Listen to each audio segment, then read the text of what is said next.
avec toutes les intervenants. Nous allons pouvoir démarrer.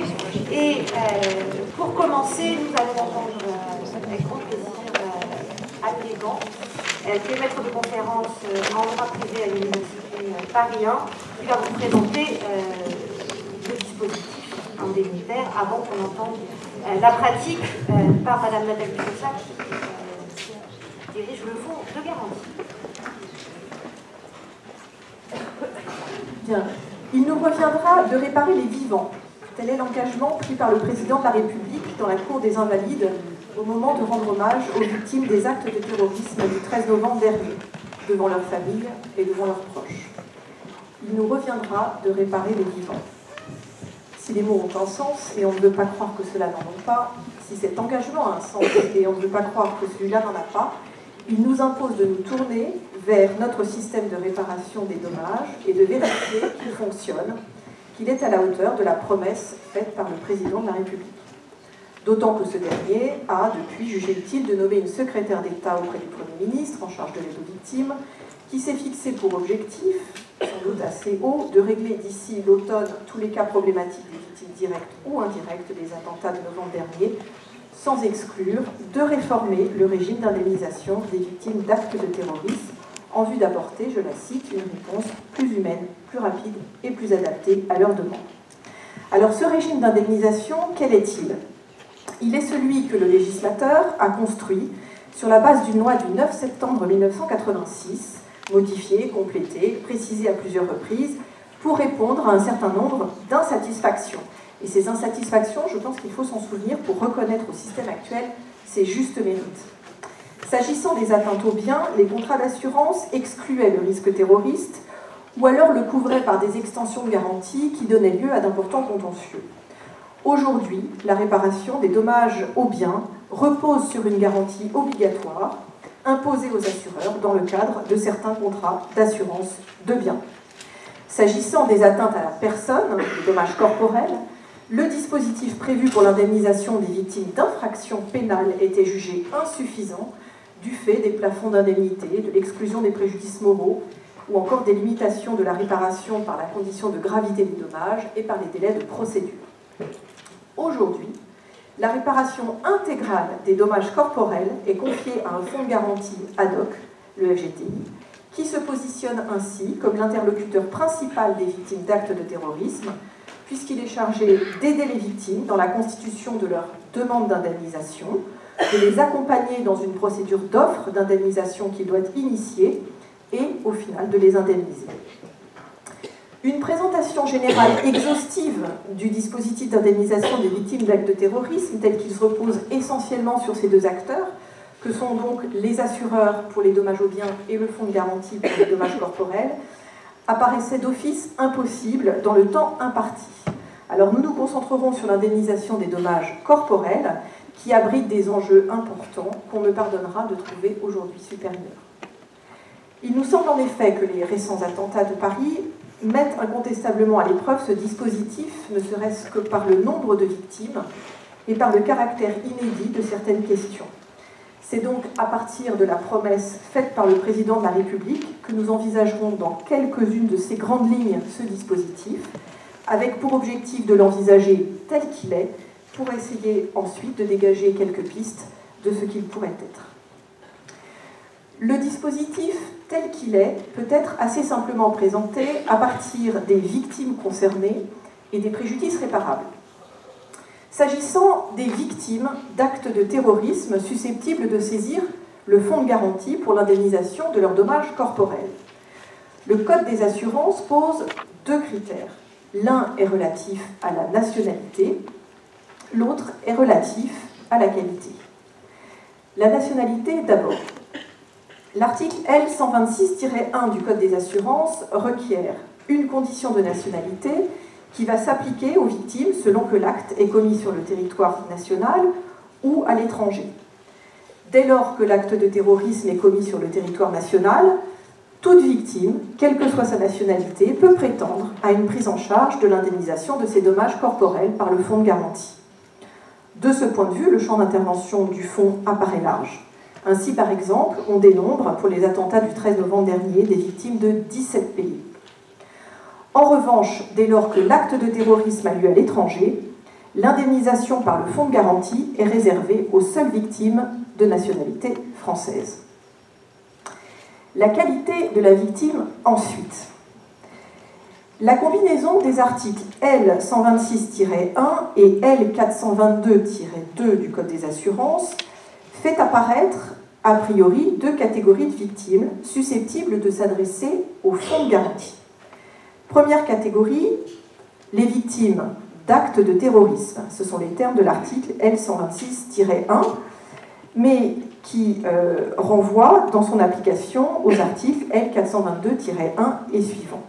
Or, quand on se reporte à l'article L422-2 du Code des assurances, on trouve mentionnées les victimes atteintes, qui sont atteintes dans leur personne, ou, en cas de décès, les victimes indirectes.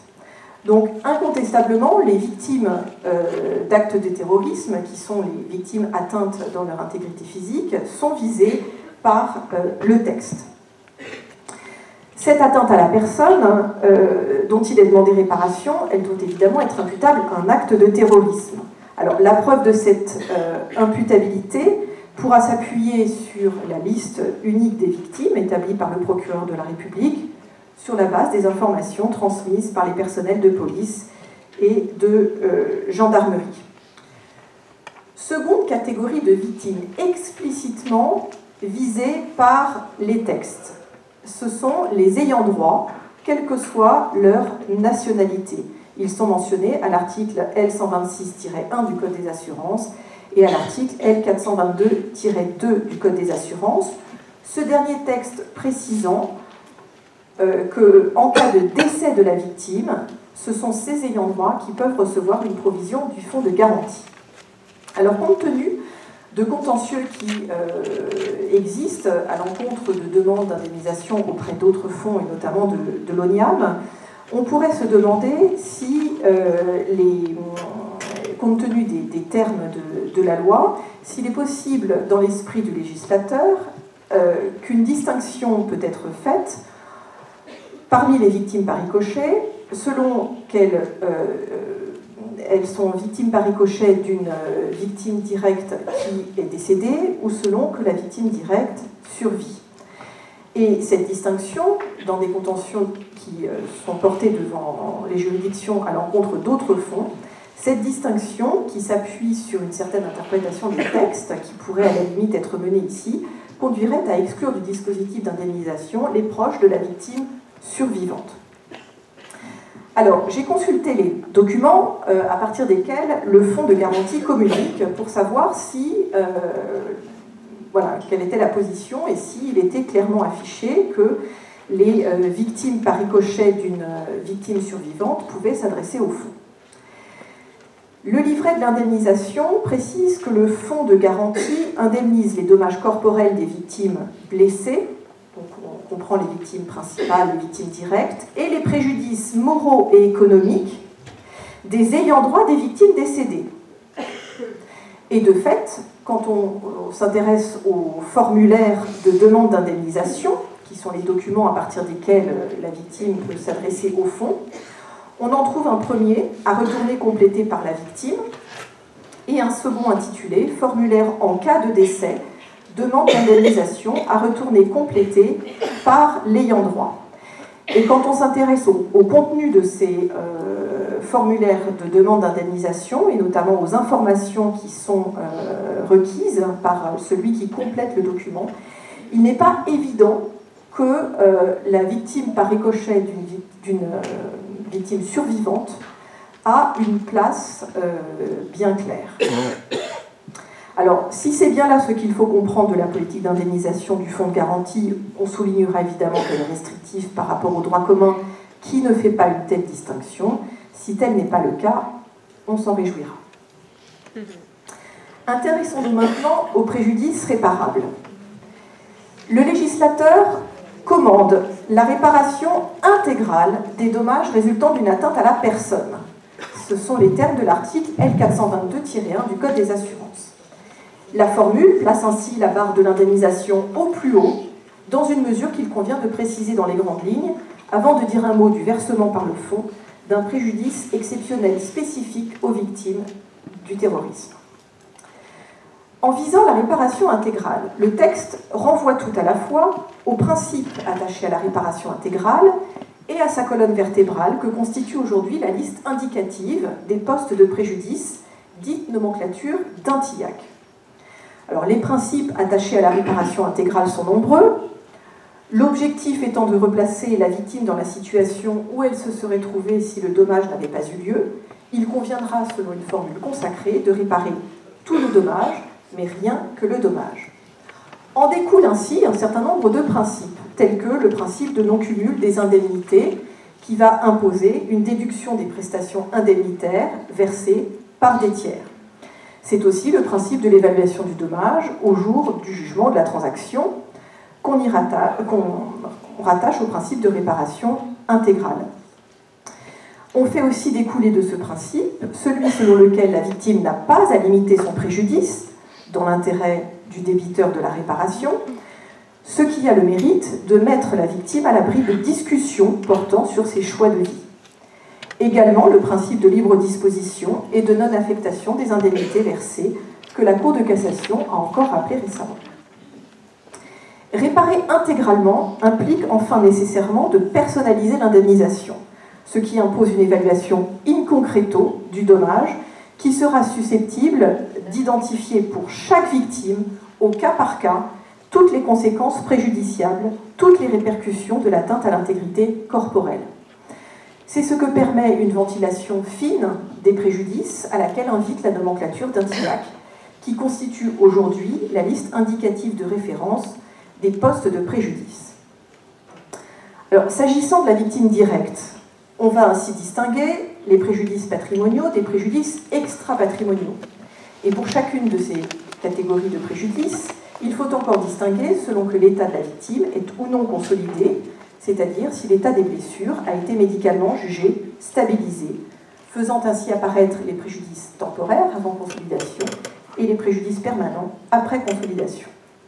Alors, le temps, évidemment, va nous manquer pour entrer dans le détail de la diversité de ces postes de préjudice, mais il est intéressant de les confronter au formulaire de demande d'indemnisation proposé par le Fonds, essentiellement focalisé, pour ce qui est en tout cas du premier document, sur la question du préjudice professionnel. Au titre des préjudices patrimoniaux, la victime d'un dommage corporel pourrait ainsi faire valoir l'indemnisation des dépenses de santé actuelles, futures, des frais divers, comme ceux correspondant aux honoraires du médecin conseil qui l'aura assisté à l'occasion de l'expertise médicale. Alors, on note une petite particularité, c'est a priori, dans la documentation du fonds, le plafonnement du préjudice vestimentaire. Également, des frais d'adaptation du logement, frais d'adaptation de véhicules, frais d'assistance par tierce personne, perte de gains professionnels actuels ou futurs, incidences professionnelles, etc. Au titre des préjudices extra-patrimoniaux, la victime d'un dommage corporel pourra aussi, selon que son état est ou non consolidé, demander la réparation d'un déficit fonctionnel qui cherchera à indemniser les répercussions d'une invalidité dans la sphère personnelle d'une victime. Les souffrances endurées, un préjudice esthétique, un préjudice sexuel, un préjudice d'agrément, un préjudice d'établissement aussi, consistant dans la perte d'espoir, de chance ou de toute possibilité de réaliser un projet de vie familiale, entre guillemets normal, en raison de la gravité du handicap permanent dont reste atteinte la victime après sa consolidation. Ou bien encore un préjudice permanent exceptionnel sur lequel nous reviendrons. S'agissant de la victime par ricochet, la nomenclature énumère de manière là aussi indicative des postes de préjudice selon que la victime directe est ou non décédée, d'où la distinction à laquelle je m'intéressais tout à l'heure. Alors si l'on s'en tient au seul préjudice des victimes par ricochet, en cas de décès de la victime directe, sont indemnisables au titre des préjudices patrimoniaux les frais d'obsèques, les pertes de revenus des proches qui étaient à la charge de la victime directe et des frais divers. Au titre des préjudices extra-patrimoniaux, on trouve un préjudice d'accompagnement qui est assez mal nommé pour indemniser notamment les troubles dans les conditions d'existence d'un proche qui partageait habituellement une communauté de vie effective avec la victime directe décédée. Mais aussi un préjudice d'affection. Ici, il peut s'agir du retentissement avéré, pathologique avéré, que le décès a pu entraîner chez certains proches. Indépendamment de cette liste indicative des postes de préjudice de la nomenclature d'Intillac, le Fonds de garantie a fait adopter par son conseil d'administration le principe du versement d'un préjudice dit préjudice exceptionnel spécifique aux victimes de terrorisme. Ce préjudice est vu consacré suite à une étude épidémiologique nationale réalisée en 1987 qui a permis de mettre en évidence la fréquence d'un syndrome de stress post-traumatique chez les victimes d'attentats. On le décrivait alors comme correspondant aux effets psychologiques persistants de l'acte de terrorisme, un état séquelaire durable, syndrome de répétition, attitude agressive de repli sur soi, constellation de symptômes pouvant s'accompagner de troubles psychosomatiques. Alors, à cette époque, la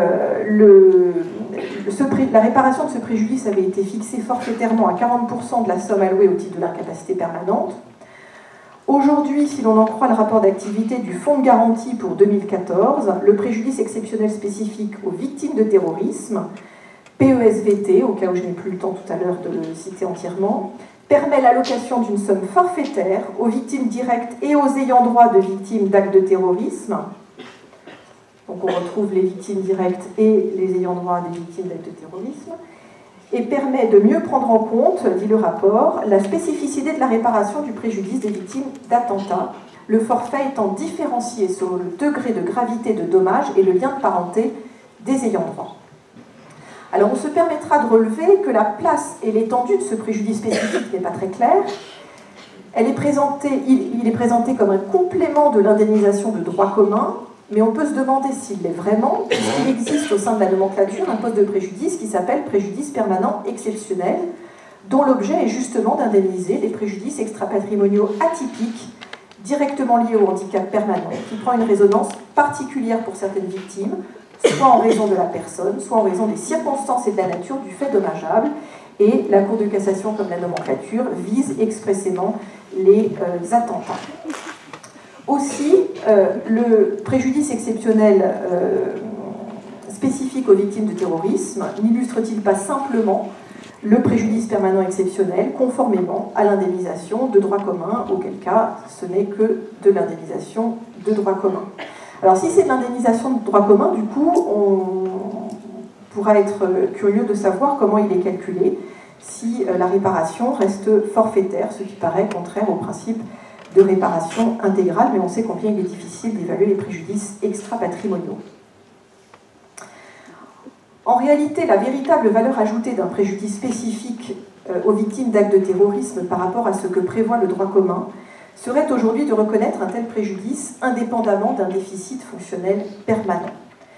Les récents attentats suffisent à se convaincre que la reconnaissance d'un tel préjudice spécifique aurait tout son sens pour des victimes qui ne resteront justement pas atteintes, et il faut leur souhaiter, d'un déficit fonctionnel permanent. Mais c'est déjà ici aller vers une réflexion portant sur le dispositif tel qu'il pourrait être. Le dispositif tel qu'il pourrait être. Il nous semble en effet que les récents actes de terrorisme ayant frappé Paris mettent, on l'a dit en introduction, à l'épreuve le dispositif d'indemnisation, puisqu'ils le confrontent à une hypothèse de dommage de masse, mais aussi il remet en cause les catégories établies pour la prise en charge des dommages. C'est ce qu'on souhaiterait souligner pour susciter éventuellement une réforme, une clarification du dispositif, afin d'améliorer la prise en charge des victimes. Deux pistes mériteraient à tout le moins d'être explorées. Je m'attarderai plus sur la première que sur la seconde. La première, ce serait faciliter l'accès à l'indemnisation de ceux qu'on peut appeler les blessés psychiques. Et la seconde, c'est celle qui affirmerait plus nettement, tout au moins si les textes de loi ne donnent pas sujet à discussion, dans la documentation du fonds, le principe de l'indemnisation des proches des survivants. Première piste donc, faciliter l'accès à l'indemnisation des blessés psychiques. Alors une remarque générale avant d'en arriver à notre sujet. Il est un fait que la réparation du dommage corporel est bien plus simple lorsque les blessures se voient. Et on a beau définir le dommage corporel, dans l'absolu, comme l'atteinte à l'intégrité physique et psychique d'un individu, les atteintes à l'intégrité psychique, et plus généralement encore les blessures de l'âme, peinent à être reconnues pour ce qu'elles sont réellement. Autrement dit, le dommage corporel reste encore aujourd'hui trop prisonnier du prisme de l'atteinte à l'intégrité physique au détriment de l'atteinte à l'intégrité psychique. Cela peut sans doute s'expliquer par le fait que le droit de la réparation du dommage corporel s'est construit et continue de se développer sur le socle des accidents corporels, qui mettent évidemment en lumière cette atteinte à l'intégrité physique. Quoi qu'il en soit, à la fois l'évolution de la reconnaissance des atteintes à l'intégrité psychique et la particularité des dommages qui frappent les victimes des derniers attentats montrent qu'il faut s'intéresser à la réparation ou à une meilleure prise en charge de ces blessures psychiques. En effet, les victimes des derniers attentats, et plus spécialement toutes celles qui n'ont pas été touchées dans leur chair, au point de mourir ou d'être recensées immédiatement comme victimes incontestablement blessées de ces actes de terrorisme, ce seront essentiellement des personnes qui pourront se prévaloir de blessures psychiques, d'atteinte à l'intégrité psychique. Et il me semble que l'indemnisation de ces blessures psychiques impose de repenser un certain nombre de choses si on veut les indemniser correctement. De les repenser déjà du point de vue des outils médico-légaux à disposition pour les évaluer. Les blessures psychiques de ces victimes d'attentats doivent pouvoir être évaluées d'un point de vue médico-légal, non seulement dans leur diversité, mais aussi dans leur intensité et dans toutes leurs répercussions préjudiciables possibles. Et je m'interroge sur le point de savoir si les outils dont on dispose actuellement sont bien aptes à le faire. De les repenser aussi du point de vue des catégories de préjudices qui permettront de les réparer.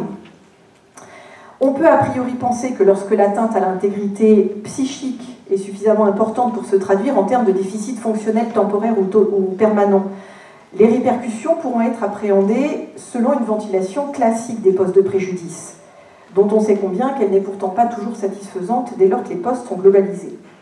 Mais qu'en sera-t-il de la blessure psychique qui n'atteindrait pas cette intensité? Peut-on se convaincre qu'elle sera correctement indemnisée au titre des souffrances endurées à titre temporaire, puisque la Cour de cassation tente à faire aujourd'hui de la nomenclature d'un TIAC une liste limitative des postes de préjudice? Sa prise en compte par un autre poste de préjudice de la nomenclature sera difficile, dès lors notamment que le préjudice exceptionnel est conditionné par un handicap permanent. La solution tiendrait-elle alors dans ce préjudice exceptionnel spécifique que le fonds répare? Mais il faudrait alors sortir du caractère forfaitaire pour l'évaluer in concreto. De les repenser encore du point de vue des exigences qui seront requises des victimes pour apporter la preuve que les atteintes à l'intégrité psychique qu'elles subissent sont imputables aux actes de terrorisme. À ce titre, quelle force probatoire conviendra-t-il d'accorder à la présence du nom de telle victime sur la liste transmise au fonds de garantie?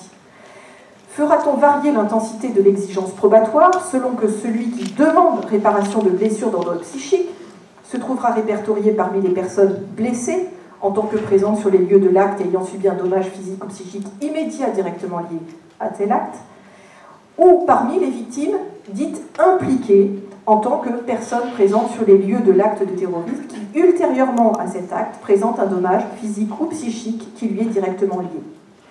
Qu'est-ce qu'un dommage immédiat? Comment cela va-t-il être interprété? Une prise en charge psychologique immédiate sur les lieux de l'attentat atteste-t-elle du caractère immédiat du dommage? Qu'est-ce qui vaudra dommage psychique ultérieur mais directement lié à l'acte de terrorisme?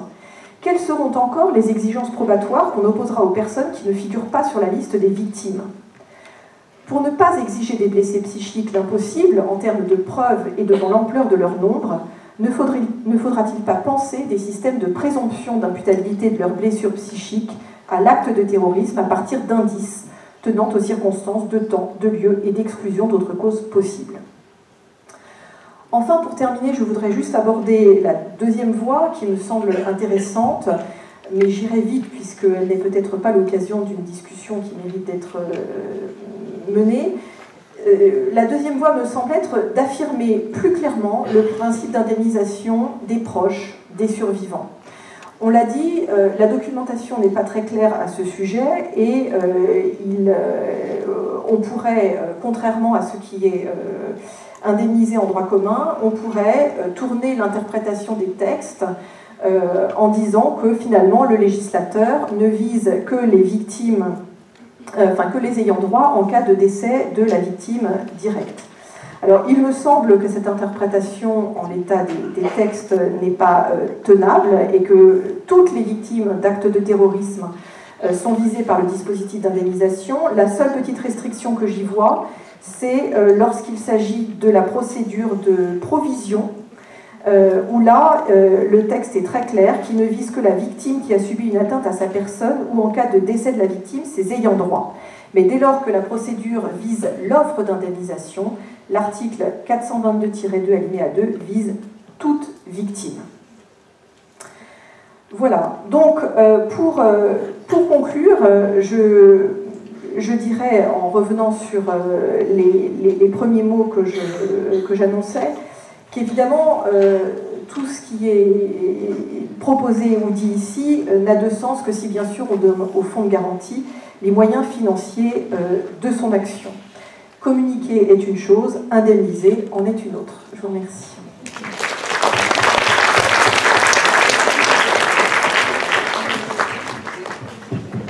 Merci beaucoup pour cette présentation dynamique et critique, au sens du terme, à laquelle soulève beaucoup de questions et auxquelles peut-être Nathalie Fossa pourra apporter quelques réponses, elle qui va nous présenter maintenant et faire le point sur l'intervention du fonds de garantie. Donc, merci.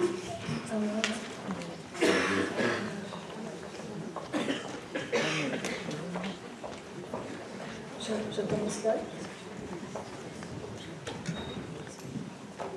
Voilà. Je vais commencer rapidement par présenter quand même le fonds de garantie dont on parle depuis ce matin en mal ou en moins mal, ou presque en bien. Pour confirmer, ça a été dit que la première mission historique, le cœur de mission du FGTI était l'indemnisation des victimes des actes de terrorisme, qui est le sujet de ce jour. Donc ça, c'est la loi de 1986 qui a déjà été évoquée ce matin. Le FGVAT, à l'époque, donc, a vu en 1990 sa mission élargie à l'indemnisation des victimes d'infractions de droit commun. Puis, en 2008, s'est vu confier la mission d'aide au recouvrement que tout le monde connaît sous l'acronyme SARVI. Et en 2014, une dernière mission qui a reçu moins de publicité et qui semble de moins d'importance, qui est celle de recevoir les pécules parties civiles restés vacants lors de la libération des auteurs condamnés. Donc, vous avez une idée, par les chiffres à droite, du volume d'activité, du nombre de dossiers, même si j'ai compris que c'était un gros mot, que le fonds de garantie a eu à traiter en 2015. La gouvernance du fonds de garantie, puisque donc voilà, le fonds de garantie est un organisme. Il a à sa tête un conseil d'administration qu'on réévoquera puisqu'on parlera de certaines décisions du conseil d'administration avec un président. 4 ministères, puisque là c'est l'action de l'État, sont représentés au sein du conseil d'administration. 3 personnes ayant manifesté leur intérêt pour les victimes et un professionnel du secteur de l'assurance. D'un point de vue de son autonomie financière, il existe un contrôle par un commissaire du gouvernement nommé par Bercy. Et enfin, la particularité du FGTI est d'être géré dans le cadre d'une convention de gestion par le Fonds de garantie des assurances obligatoires de dommages, ce qui, on le verra, est on va dire un plus en cas d'événements d'importance à traiter, puisque nous avons quand même une équipe de collaborateurs, notamment de collaborateurs dédiés à l'indemnisation des victimes, importante, puisque en plus de toutes les victimes que le FGTI a à connaître, le fonds de garantie FGAO, lui, traite de victimes d'accidents de la circulation, ce qui nécessite également une compétence en réparation du dommage corporel, même si les règles applicables ne sont pas identiques. Le financement, puisque c'est aussi un sujet, donc un financement non pas par l'État, mais par la collectivité des assurés, sur tous les contrats d'assurance de biens. Donc quand vous payez votre multirisque habitation, par exemple, eh bien, vous abondez le fonds de garantie. Contribution qui était de 3,30 € par contrat depuis 2004 et dont le montant a été porté à 4,30 € par un arrêté d'octobre 2015 à effet de janvier 2016. La loi ne qualifie pas ce mode de financement, mais à plusieurs reprises, des décisions de la Cour de cassation sont venues dire qu'il s'agissait d'un dispositif de solidarité nationale, donc l'indemnisation des victimes d'actes de terrorisme se fait sur le fondement de la solidarité nationale. Vous avez les deux équilibres entrées par la contribution et dépenses d'indemnité. L'équilibre en trésorerie se fait par les produits du recours, mais on n'aura pas le temps d'aborder ça aujourd'hui. Quelques chiffres sur l'activité 2015 par rapport à l'activité 2014. Ce qui est important pour le sujet qui nous occupe aujourd'hui, c'est de faire la comparaison des indemnités réglées en matière de terrorisme, qui étaient de 6,5 millions en 2014 et qui sont de 23,4 millions d'euros en 2015. Vous imaginez pourquoi. Donc l'activité terrorisme, je suis obligée d'aller vite, l'activité terrorisme plus particulièrement. La définition du terrorisme, donc Madame Daudeville l'a évoqué ce matin, je n'insisterai pas sur le sujet, ou plutôt sur l'absence de définition précise. Il faut savoir que le FGTI peut être autonome pour qualifier la notion d'acte de terrorisme, puisque tant qu'un juge pénal n'a pas tranché définitivement, on peut considérer que la qualification n'est pas définitive. C'est quand même rare, enfin, en général on est saisi d'événements qui sont clairement des actes de terrorisme. Il convient de savoir que avant l'aboutissement d'une décision pénale définitive, eh bien, ce serait le juge civil qui serait compétent pour déterminer si une victime est éligible ou non au dispositif d'indemnisation. Donc les textes applicables, oui, je précise que l'empreinte, la présence des textes dans le Code des assurances s'explique par le mode de financement. Donc la saisine du FGTI, initialement, c'était l'article 422-6 du Code des assurances qui prévoit que le parquet antiterroriste, si nous sommes sur le territoire, ou bien le ministère des Affaires étrangères, si l'événement survient à l'étranger, communique au fonds garanti la liste des victimes, à charge pour le fonds d'entamer le processus indemnitaire et d'aller vers les personnes concernées. Une instruction interministérielle de 2008 reprise, modifiée, et puis vous avez entendu ça ce matin, il y a eu l'instruction interministérielle du 12 novembre 2015, donc a repris cette notion de liste unique établie donc, par le procureur de la République, si on parle des attentats qui sont survenus en France en 2015, étant précisé que pour le fonds de garantie, cette liste est une base de travail, mais qu'elle n'a pas de valeur impérative. En fait, elle est indicative.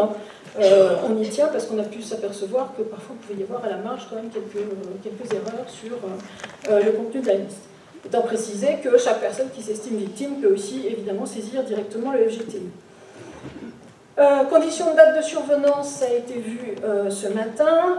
Conditions de délai pour saisir le fonds.